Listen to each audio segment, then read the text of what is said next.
Bonjour Frida54 et bienvenue dans mon atelier ici à Nubel.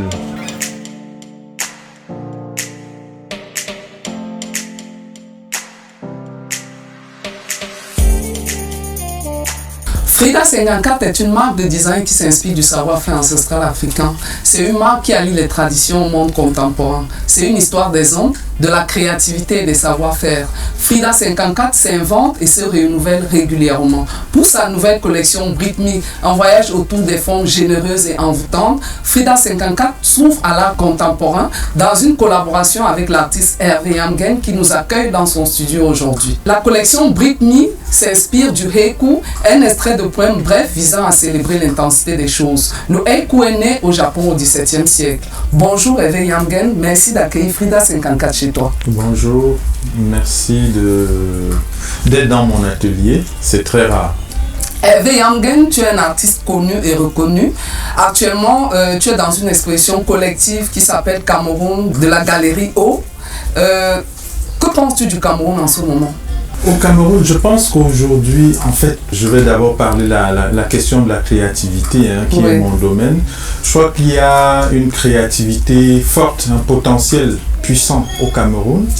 Et malheureusement, il n'y a pas une politique culturelle qui soutient vraiment cette créativité, d'où on se rend bien compte comment la galère dans laquelle les artistes baignent, les grognements sur les questions liées aux droits d'auteur, et puis aussi cette fameuse loi qui a eu des débats tout autour et qui fait grincer des dents sur les associations culturelles. On voit bien que les artistes dans notre contexte politique sont vraiment mal lotis. Ça reflète aussi finalement la situation même de notre propre pays, parce que je pense que le reflet même réel du développement, ça se voit dans la culture, ça se voit dans l'expression. Et comme les artistes sont dans la galère, c'est aussi le reflet même de notre propre pays, et c'est en train de se voir, dans les guerres politiques, ça se voit dans le fait que au pouvoir depuis plus de 37 ans, il y a un président de la République qui est là. Ça montre aussi bien comment cette société est grippée, parce que la conversation fluide, la question du nozo, comment on vit dans un pays où il y a une partie de la population anglophone, est dans un malaise jusqu'à ce qu'il y ait une guerre qui se déclare dans ce côté-là. On voit bien qu'on est dans un malaise profond et l'avenir de notre pays, c'est très inquiétant. Ça fait 10, 15, 20 ans que tu es artiste peintre. Quel a été ton parcours pendant tout ce temps? Ça fait 30 ans, plus de 30 ans que je suis artiste. Et pour parler de mon parcours, il faut dire que j'ai commencé comme tout jeune gamin à dessiner. J'avais cette passion-là à l'école primaire et après je suis allé au collège et j'ai continué cette passion en découvrant la littérature, en découvrant le courant surréaliste et aussi dû simplement au fait que à l'âge de 17 ans j'ai voulu être moine. Je suis allé vivre dans un monastère et dans ce monastère-là, à l'ouest de Cameroun, le monastère de Koutaba, il y avait une bibliothèque énorme dans ce monastère et je passais beaucoup de temps à lire. Et cela m'a permis de découvrir aussi, de lire mes premières monographies d'artistes. Je pense que c'est là-bas que je suis tombé sur un livre qui parlait profondément de la vie de Vincent Van Gogh. Et cela m'a beaucoup intéressé. Et j'ai aussi appris comme je suis dans le milieu monastique, c'est un milieu de la chrétienté, forcément j'ai découvert l'art des vitraux. Et l'art des vitraux, on le sait, c'est un travail essentiellement sur la finesse de la couleur. Et à travers la couleur, à travers le rapport de la couleur et de la lumière, on célèbre la beauté. C'est vraiment dans le cœur même des monastères que j'ai appris un peu à connaître un peu la profondeur de l'art. Mais sorti de là, disons... Justement, j'allais demander quel est le déclic en fait. Tu veux être moine et après, comment tu te retrouves plutôt artiste Disons que au moment où je voulais être moine, j'avais déjà un désir j'aimais faire du dessin. Mais je n'étais pas encore, c'était pas encore précis en moi de faire le choix de la carrière d'artiste. Donc quand j'ai décidé de ne plus être dans le monastère, de ne pas suivre le chemin du monastère, j'ai décidé donc d'être artiste. Et j'ai arrêté mes études à ce moment-là. J'ai arrêté mes études en classe terminale pour me consacrer essentiellement à l'art. Ça a été un rude combat avec mon père parce qu'il ne comprenait pas que je puisse arrêter les études pour me consacrer à l'art. Mais je lui ai dit que c'est un choix que je faisais et que j'assumais. Durant peut-être 2 ans ou 3 ans, j'ai pas beaucoup parlé avec mon père parce qu'il n'était pas d'accord avec mes choix. Mais je lui ai montré que je faisais mes choix et que je les assumais. Et quelques temps plus tard, j'ai fait ma première exposition au Centre culturel français. Et c'est devenu sérieux à ses yeux parce qu'il se disait « Ah, si on expose mon fils déjà au Centre culturel, ça signifie qu'il est sérieux. » Et au fur et à mesure, j'ai continué de faire mon travail avec passion, comme je le fais jusqu'à présent. Et cela m'a permis de faire des voyages, de partir, de suivre une formation à l'école des Beaux-Arts de Strasbourg avec le collectif Capsiki. Et nous avons décidé de revenir vivre au pays. Et donc depuis, je suis là et je continue de faire de l'art avec passion. Pourquoi tu as choisi de revenir au pays après avoir été quelque part où tes parents considéraient peut-être que c'est encore plus sérieux? Non, je suis revenu au pays parce que, ayant eu l'expérience de l'Europe, je me disais toujours que je ne suis pas sûr que je me sentirais bien là-bas. Et j'hésitais vraiment. Et à la fin, j'ai dit, je préfère choisir de vivre dans mon pays et d'assumer ce choix et d'être au cœur de l'Afrique pour faire de l'art. Et j'assume cela jusqu'à présent et je suis très heureux de vivre ici en tant qu'artiste. Et au-delà de ça, je pense que l'expérience en tant qu'artiste contemporain, on a avec la ville, on a avec nos cultures, nous donne beaucoup d'espace de liberté et aussi nous tient. La vie est là, elle est pulsative et c'est avec elle qu'on fait de l'art. Tu as grandi où et comment l'environnement dans lequel tu as grandi t'a influencé dans ta création artistique? Mon atelier est situé à Nubel. Je suis né ici, mon cordon ombilical est enterré juste là dans la cour. Et le fait d'être né ici à Nubel m'a donné de la niaque. Je pense que ça a forgé ma personne parce que je vis dans un quartier où il y a multiples ethnies.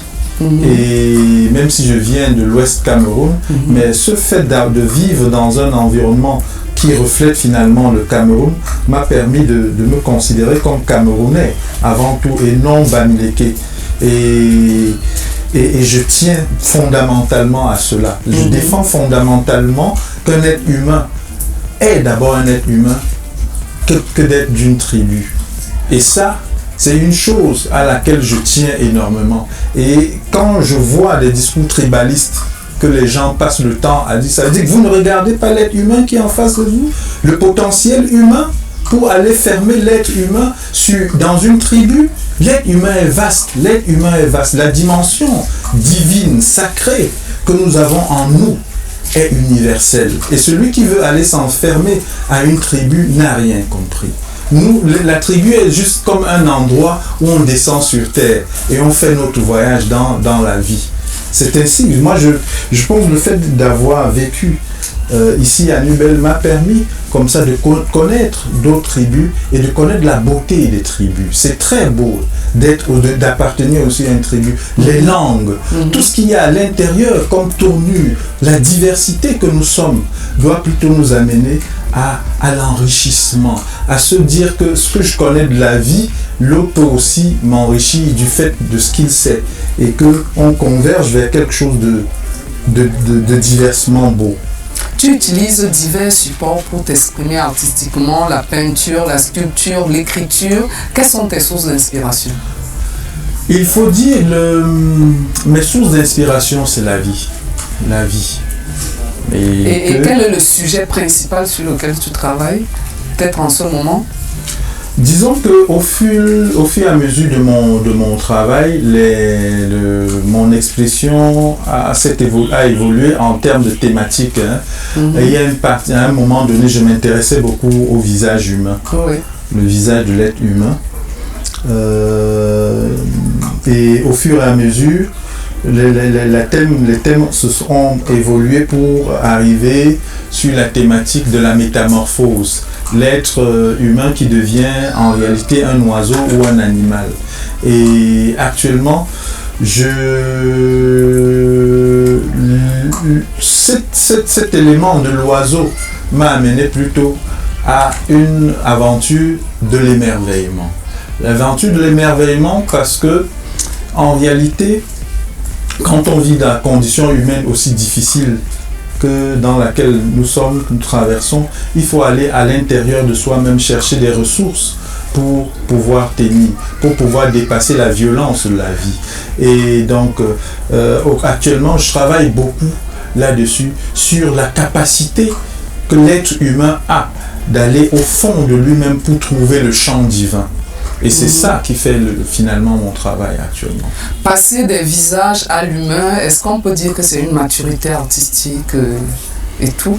Bien, je pense que c'est la vie, hein, c'est la vie, la réflexion qu'on a sur la vie qui fait qu'on on atteint la maturité et que cette maturité a de l'emprise sur les couleurs qu'on utilise dans la peinture. Moi, je pense que les artistes qui pensent que l'art fait partie de la vie, l'art est la vie. On vit en transformant sa propre vie. Et pour moi, le chemin de l'art, c'est un chemin spirituel, de plus en plus. Je ne mets pas l'art d'un côté et la vie. Tout est lié. En me construisant, en cherchant mon épanouissement intérieur, ça se reflète dans l'art.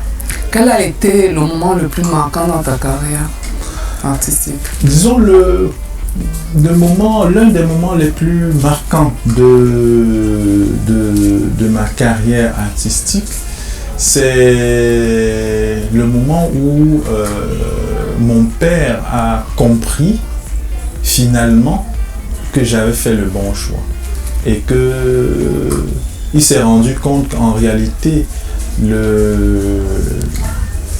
ce qu'un père peut faire de mieux et de beau pour son fils, c'est de l'accompagner quand il fait des choix. Et j'avais fait une exposition à la Douala Art, et mon père s'est déplacé avec ma maman, tout beau, il est venu et c'était magnifique, quoi, parce que nous faisons de l'art, mais parfois nos familles sont tellement absentes, ne se rendent même pas compte de ce que nous vivons, parce que le milieu de l'art est comme un milieu select, et eux, parfois, ils se considèrent un peu comme en dehors de ça. Or, quand ils viennent voir ce que nous faisons, je crois que ça les rend heureux, et nous également, quoi. D'où te viennent les titres de tes œuvres? Les titres de mes œuvres viennent du fait que quand on travaille sincèrement dans l'art, tout naturellement les titres viennent d'elles-mêmes, parce que nous passons beaucoup de temps à la solitude, et le fait d'être dans la solitude de la création nous permet de réfléchir sur nous-mêmes, nous permet de regarder ce qu'on fait avec beaucoup de critiques, avec beaucoup de distance aussi, et du coup à partir de là, de ce rapport de silence et d'interrogation sur ce qu'on est en train de faire, les titres émergent, quoi. Frida 54 est une marque qui est au cœur de l'artisanat. Quand on parle d'artisanat, qu'est-ce qui te vient à l'esprit? Quand on parle d'artisanat, ce qui me revient à l'esprit, c'est les savoir-faire. C'est les savoir-faire que nous avons dans notre environnement. savoir-faire lié à la poterie, savoir-faire lié à l'art de tisser, savoir-faire à l'art de couler du bronze, savoir-faire à l'art de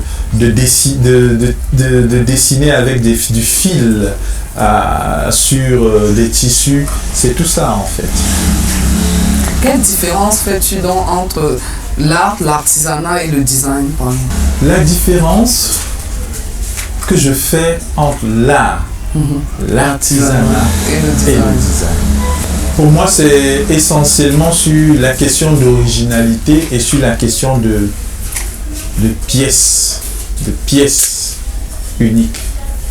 Et que la réelle différence est située vraiment sur l'originalité. Sur l'originalité et le fait que soit on multiplie ou on ne multiplie pas. C'est là où vraiment toute la différence se fait. Ouais. Tu collabores avec Frida 54 pour cette collection Brick Me. Comment s'est passée ta rencontre avec cette marque? Disons que tout ce qui est créatif dans notre pays m'intéresse. Je suis extrêmement curieux de belles choses qui se font. C'est cette curiosité qui m'a amené à découvrir le travail de Frida. Oui.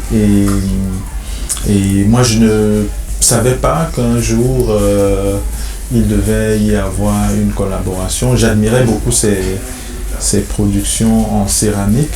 Et donc, elle s'est approchée de moi et nous avons discuté. Je pense qu'elle suit ma page Facebook, elle lit des textes que j'écris et elle m'a demandé si c'était possible de collaborer à partir d'écriture de textes, ce que j'ai accepté avec beaucoup de joie. As-tu déjà collaboré avec des artisans avant Frida 54? Non, c'est la première fois que je travaille avec de l'artisanat et du design, quoi. Le haiku, c'est un art pratiqué au Japon au XVIIe siècle. Est-ce que tu en as entendu parler avant, le haiku? Je suis poète. Oui. J'écris de la poésie et donc j'ai souvent lu des textes écrits avec le style haïku. Et également, il faut dire que je m'intéresse beaucoup à la spiritualité zen. Oui. Et donc, ce qui fait que tu peux pas t'intéresser à la spiritualité zen sans lire des textes qui ont toute une grande emprise du haïku, quoi. Des textes extrêmement simples, sur la légèreté, sur la notion même le rapport à la nature et tout ça, quoi. Et sur ces pièces, tu as écrit des mots qui épousent les formes et tout. Comment ces mots sont-ils venus à ton esprit pour les mettre sur les formes, pour qu'elles soient si cohérentes avec chaque forme sur ces objets qui sont là? En fait, je dois préciser que lorsque Frida m'a contacté pour que nous puissions travailler sur ce projet, je lui ai dit que j'avais envie de mettre les yeux sur les formes qu'elle avait produites. Oui. Et donc j'ai passé, je crois, c'était peut-être un après-midi ou une matinée, et elle m'a présenté les formes. J'ai beaucoup regardé surtout les couleurs des objets. Oui. Et je les ai laissés s'imprégner dans mon esprit. Et quand je suis rentré, à chaque fois que je voulais écrire, j'ouvrais une fenêtre dans mon esprit, je voyais ces objets et les textes venaient. Les textes me venaient et je les écrivais et j'ai envoyé des textes à Frida et voilà que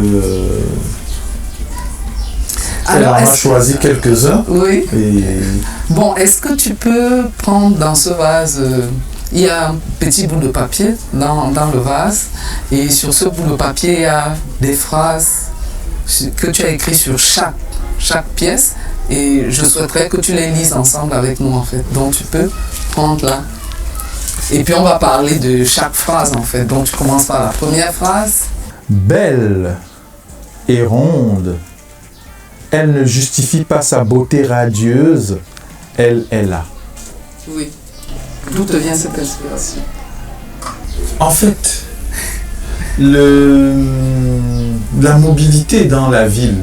Oui. En réalité, quand tu marches dans la ville de Douala, à des moments donnés, ton regard se tombe sur de belles femmes, sublimes. Tu les regardes, elles sont juste là. Il n'y a pas à justifier de leur beauté, Oui. elles sont juste là et tu les admires. Et donc, quand je pensais à ces vases, Oui. avec les belles couleurs, les rondeurs, c'est comme ça que le déclic est venu et j'avais l'impression que ça parlait de féminité. Ok. On va à la deuxième phrase. En se vivifiant de beauté, chaque jour, respirez, laissez le cœur vivre à l'éclat. C'est un peu spirituel, ça. Non, c'est pas spirituel, c'est juste la vie ordinaire. Oui. La vie ordinaire.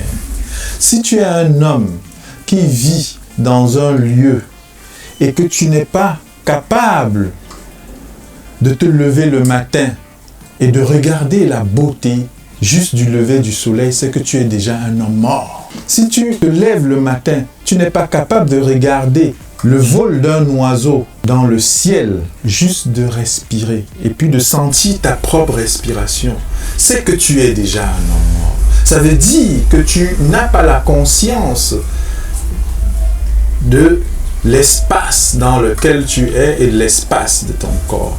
La respiration est, quand tu respires, quand tu sens ta respiration, ça veut dire que tu es dans la pleine conscience de l'espace dans lequel tu es. Et si tu n'arrives pas à le faire, c'est que tu es déjà un homme. Douala est une ville effervescente, bouillonnante. Quand les gens se lèvent, ils veulent aller chercher à manger et tout. Est-ce que tu penses que les gens ont le temps de regarder la beauté du soleil? Peut-être qu'ils sont déjà morts. On va passer à la prochaine phrase, Hervé.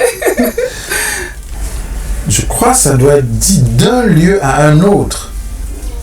Notre cœur rempli de joie, nous dansons avec le vent.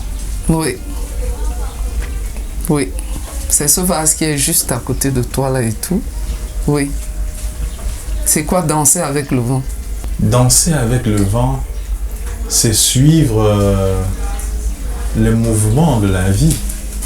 Parce que imaginons-nous, en réalité, chaque jour que nous nous levons, nous faisons nos projets, non? Oui. Tu dessines ta journée. Mais dès que tu as mis tes pieds dehors, là, quelque chose peut t'arriver et ça change ton plan. Hein? Donc, en fait, on devrait vivre comme ça à tout vent. C'est pas qu'on devrait vivre à tout vent. Ça veut dire qu'à des moments donnés, il faut apprendre à épouser les rondeurs de la vie. Quand bien même on a fait un projet et que voilà, on sort, les choses peuvent arriver et ça nous détourne un peu de ce qu'on a prévu, mais c'est pas grave. On apprend à faire avec les vents. C'est ça un peu, à faire avec les mouvements de la vie. C'est ça que j'appelle les vents. Beaucoup de mots de sagesse. Est-ce qu'on peut aller à la prochaine phrase? Oui. À l'ombre des arbres, oui, nous brillons de délicatesse et de raffinement. À l'ombre des arbres, nous brillons. Oui, à l'ombre des arbres. À l'ombre des arbres, nous brillons. Oui. Oui. À l'ombre des arbres. Comment peut-on briller à l'ombre des arbres?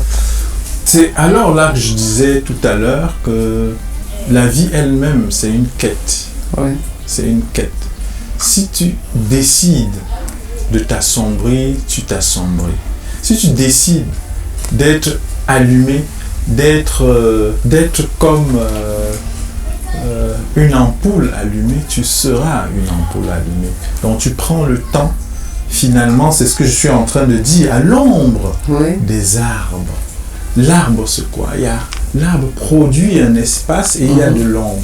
Tu viens, tu te poses à l'ombre pour que le soleil ne te frappe pas et tu prends le temps de te construire avec délicatesse. Avec raffinement. Sinon, si tu ne le fais pas, tu vas être à la limite comme, comment je peux dire, une épave, ou bien le vent va t'emporter. Oui. Voilà. Alors, la dernière phrase? Avec nos rêves en chantant être des jardiniers du quotidien. Oui. Voilà. Je pense que la situation du Cameroun aujourd'hui nous demande d'être tous des jardiniers du quotidien. Tout le monde à son niveau. Si on veut parler de la révolution, la vraie révolution, c'est être jardinier du quotidien. Elle dit que c'est pas simplement se mettre à faire de la critique pour la critique, mais c'est soi-même se dire que s'il y a un état de choses qui plane, sa propre responsabilité c'est laquelle, et se mettre à y travailler pour devenir un jardinier, pour que les choses se réparent. Dans la ville de Douala, on a parlé tantôt de toute l'effervescence de la ville de Douala.